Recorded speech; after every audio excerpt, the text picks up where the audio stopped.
할렐루야, 주님을 찬양합니다. 오늘 주시는 하나님의 말씀 창세기 49장 1절로 15절 말씀입니다. 유언이 예언이 되고 라는 제목으로 함께 말씀을 나눕니다. 자, 창세기 49장 전체는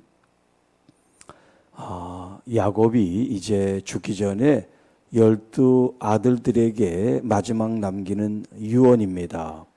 이것이 이제 예언이 되고 또 이 오늘 주시는 말씀들이 오늘 우리에게 어떤 의미가 있는지 함께 말씀을 나누도록 하겠습니다.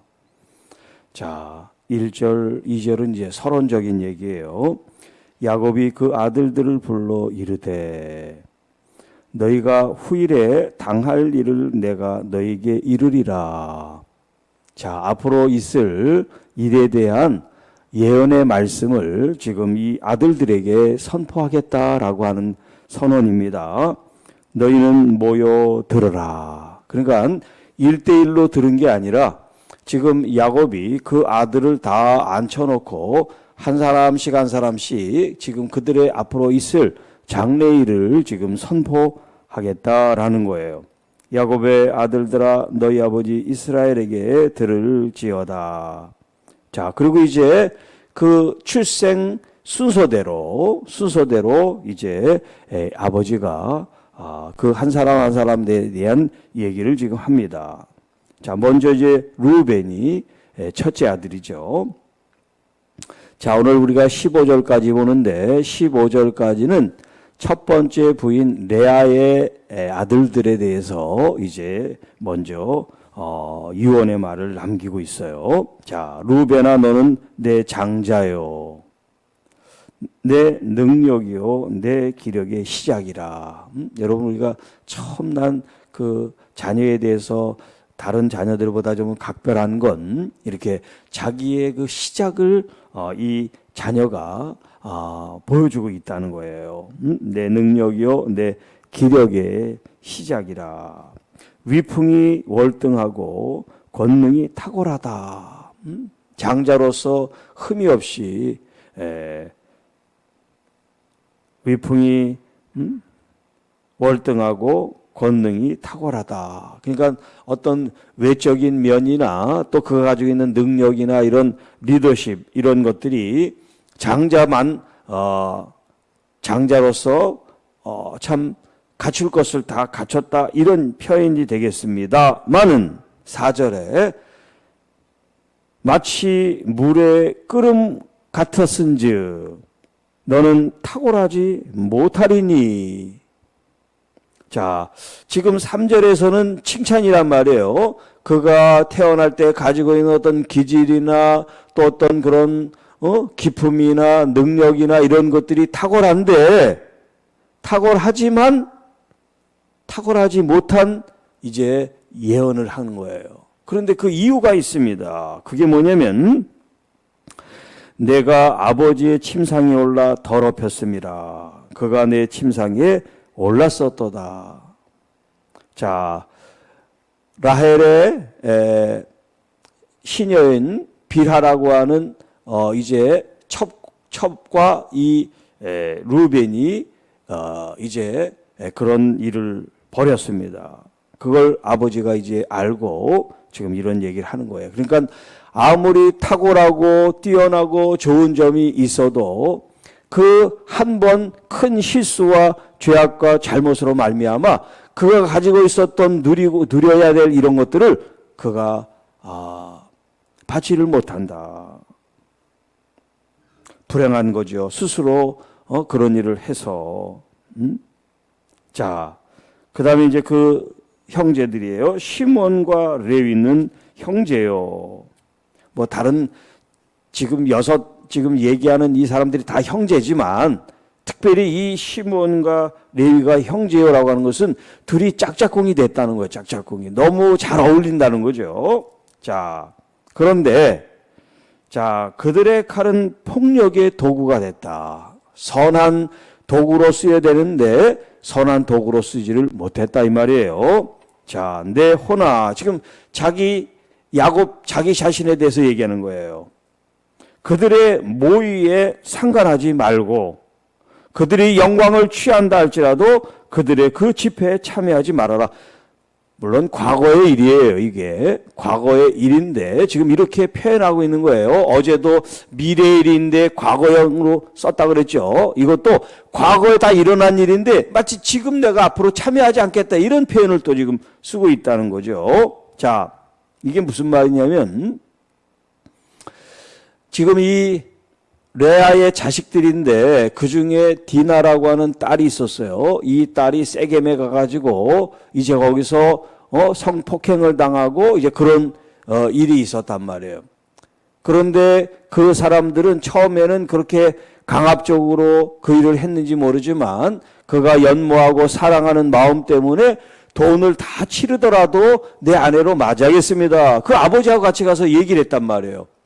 그런데 이 아버지는 아무 말도 하지 않는데 이 시몬과 레위가 작당을 해가지고 자 너희들이 그러면 우리 동생을 아내로 맞이하기 위해서는 우리처럼 할례를 받아야 된다 이렇게 속였죠. 그래서 할례를 받고 불편한 몸이 있을 때 다 그 폭력의 도구인 칼로 사람들을 무참히 살육했단 말이에요. 지금 그 얘기를 하는 거예요.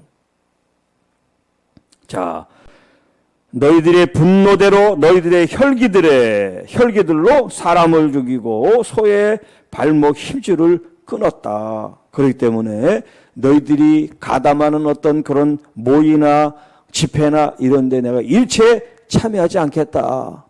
이미 과거의 일인데 지금 그런 얘기를 하는 거예요. 자, 그 노여움이 혹독하니 저주를 받을 것이요. 여러분 세겜이라고 하는 그 땅의 사람들을 아주 그냥 모두 다 도륙을 해버렸단 말이에요. 저주를 받을 것이니 분기가 맹렬하니 저주를 받을 것이요 내가 그들을 야곱 중에서 나누며 이스라엘 중에서 흩으리로다. 자, 그래서 레위는 어느 한 일정한 지역에 땅을 분배받지 못하고 뿔뿔이 흩어져 가지고 레위 역할을 이제 한 거란 말이에요. 자, 그 다음에 이제 중요한 사람이 유다예요. 유다. 그래서 이 유다의 이야기는 좀 길게 나옵니다. 그러니까 중요하지 않은 사람은 간단하고 중요한 사람은 길게 나와요. 너는 내 형제의 찬송이 될지라. 자, 유다라고 하는 그 이름 뜻이 찬송이라는 의미가 있어요. 내 손이 내 원수의 목을 잡을 것이며 내 아버지의 아들들이 내 앞에 절하리로다. 실제로 유다에게 절을 하진 않았지만 이 유다의 후손이 누구냐면 다윗이에요. 다윗 왕에게 다른 지파에 있는 형제들이 다 절을 하겠죠. 이 유다의 지파에서 메시아 예수 그리스도께서 나오시단 말이에요. 자, 유다는 사자 새끼로다. 내 아들아 너는 움킨 것을 찢고 올라갔도다. 그가 엎드리고 움크림이 숫사자 같고 암사자 같으니 누가 그를 범할 수 있으랴. 그러니까 지금 형제들 중에서도 가장 서열로는 장자가 아니지만 이 유다를 아버지 야곱이 이렇게 지금 축복하는 거예요. 꿈에서 절은 요셉한테 했지만 육신적으로 왜냐하면 그가 국무총리가 됐으니까. 그러나 실제적인 장자나 우두머리는 누구냐면 바로 이 유다예요. 자, 그래서 10절에 규가 유다를 떠나지 않는다. 규라는 건 뭐냐면 여러분 그 어떤 이제 그 지휘관들 군인대 가면 지휘관 있죠. 지휘관은 어디 다닐 때 그냥 빈손으로 왔다 갔다 하지 않고 지휘봉을 갖고 다녀요. 항상. 그게 뭐냐면 이 사람의 그 권위를 상징하는 거예요. 지금 뭐 대통령이 무슨 봉 같은 거 갖고 다니지 않지만은 옛날에는 다 그렇게 자기 권위를 상징하는 이런 규가 있어요. 그걸 지금 얘기를 하는 거예요.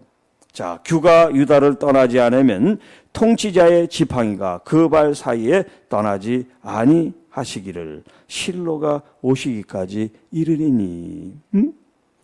그에게 모든 백성이 복종하리로다. 이건 지금 현재 있는 유다를 얘기하는 게 아니에요. 앞으로 미래 메시아를 가리켜 얘기한단 말이에요. 자, 그리고 그의 나귀를 포도나무에 매며, 자, 나귀 새끼를 포도나무에 맨다는 건 뭐를 말하냐면, 일반적으로는 포도나무에 매질 않아요. 어디에 매냐면 그냥 아무 나무에나 그냥 매지. 그런데 포도나무에 맨다는 거 뭐냐면, 그렇게 포도나무 그런 어떤 농사 이런 풍요를 얘기하는 거예요. 좀 나무에 맬 정도로 그렇게 수확이 많고 풍년이 들고 이제 풍요롭다. 그걸 이제 상징하는 그런 의미의 얘기예요. 그 옷은 포도주에 빨며 그 복장을 포도즙에 빤다.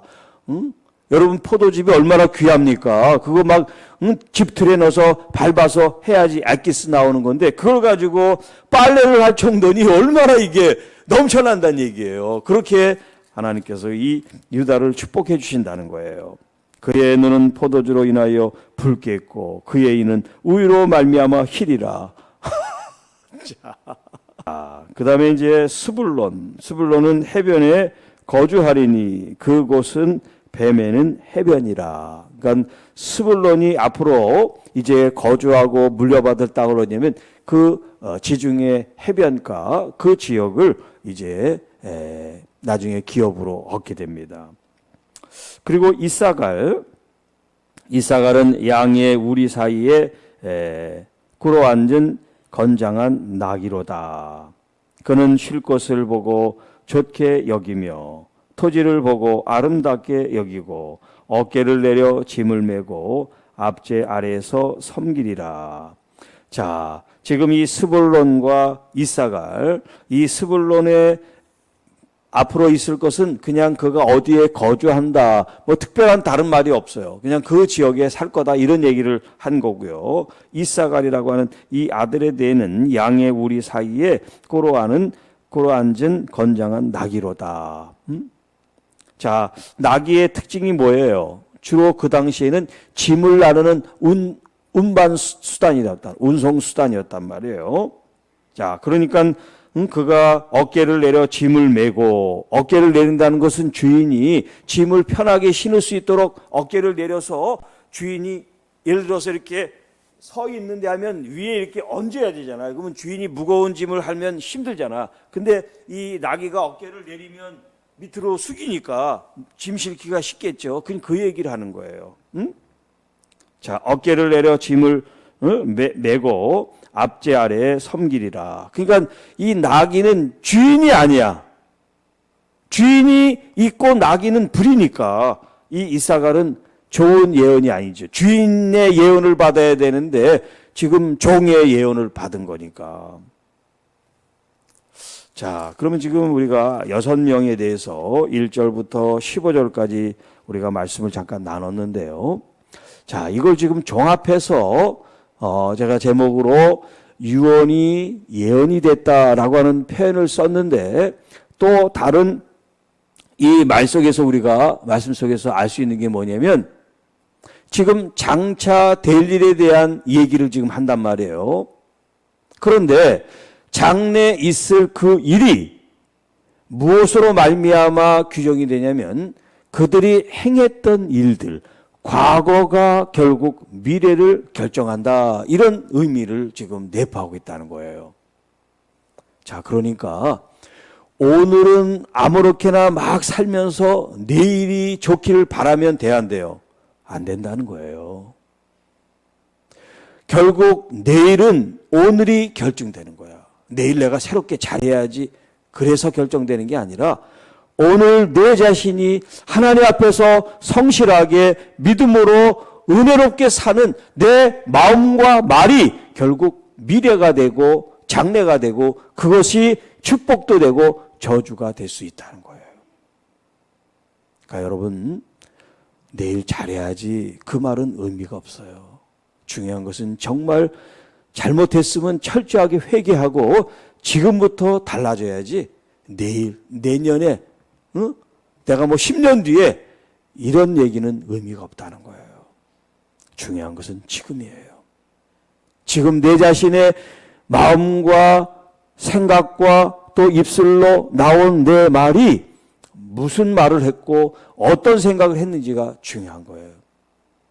그러니까 여기 지금 이 루벤이 월등하고 탁월한데 그 탁월함을 나타내지 못한 건 뭐냐면 물의 끓음 같았다. 이 말을 하는 건 뭐냐면 성격이 급하다는 거예요. 감정적이고 충동적이라는 거예요.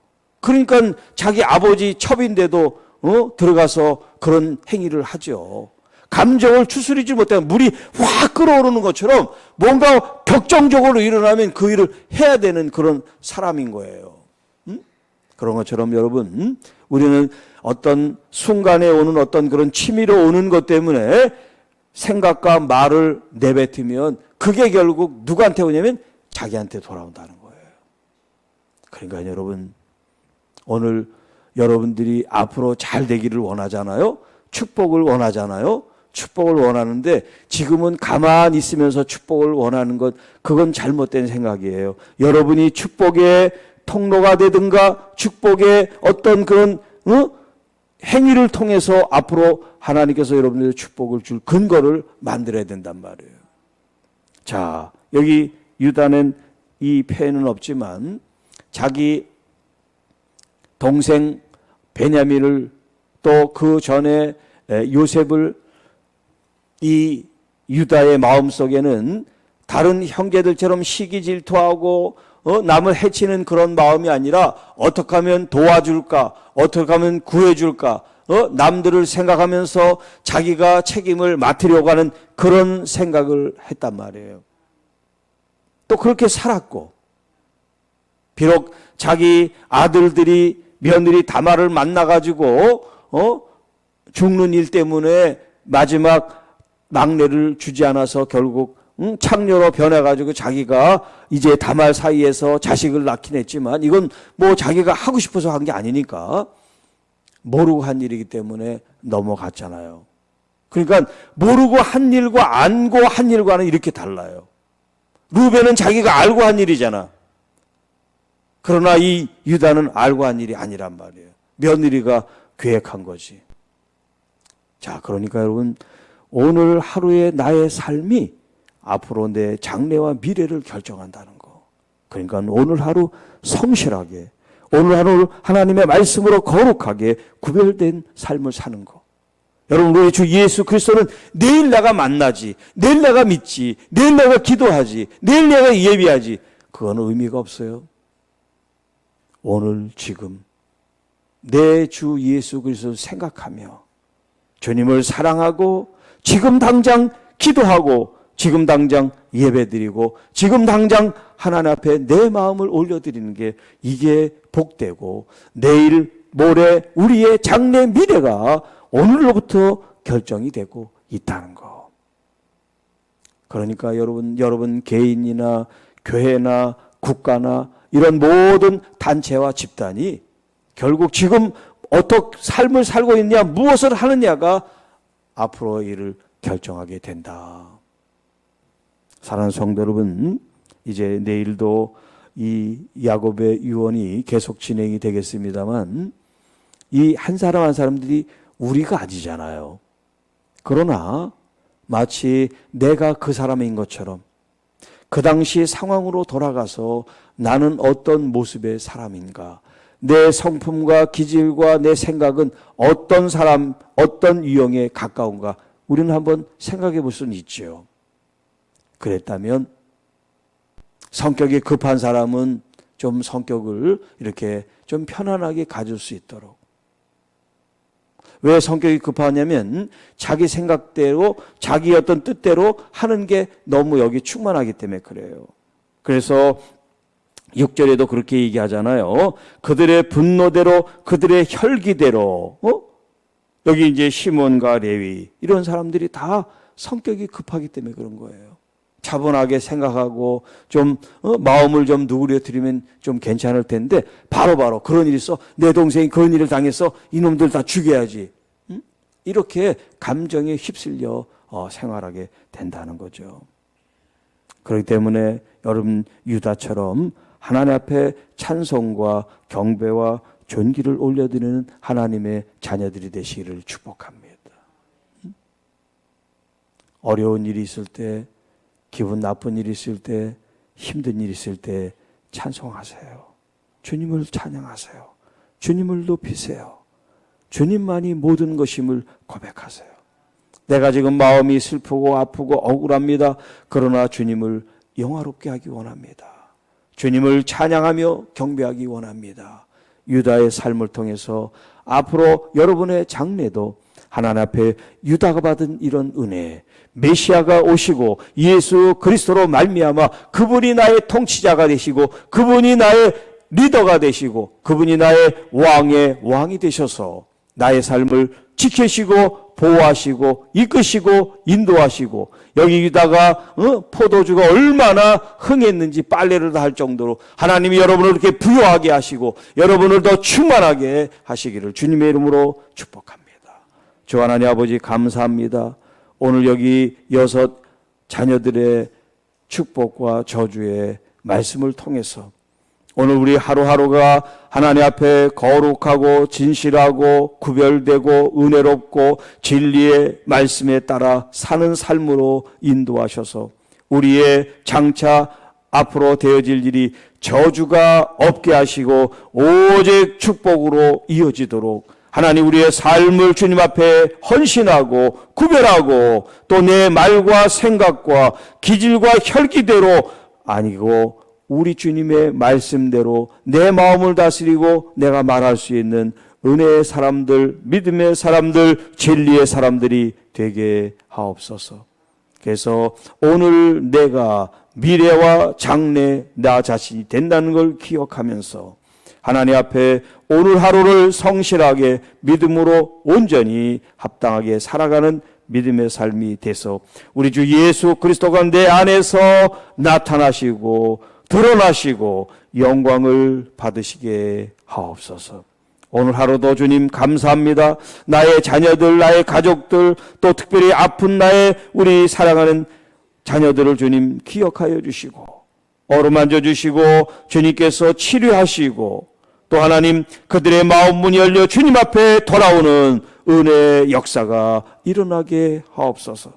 우리 사랑하는 장로님, 권사님들 한 분 한 분 주님이 새벽을 깨워 주님 앞에 나온 귀한 걸음들을 축복합니다. 눈길을 헤치고 나옵니다. 빗길을 헤치고 나옵니다. 추위에도 무릅쓰고 주님 앞에 나온 이 걸음들을 주님 받으시고 하늘을 여시고 이 유다가 받은 이 은혜, 이 축복이 주님 저들 가정에도 자손들에게도 이어지게 하옵소서. 우리 구주 예수님의 이름으로 간절히 축복하며 기도하옵나이다. 아멘.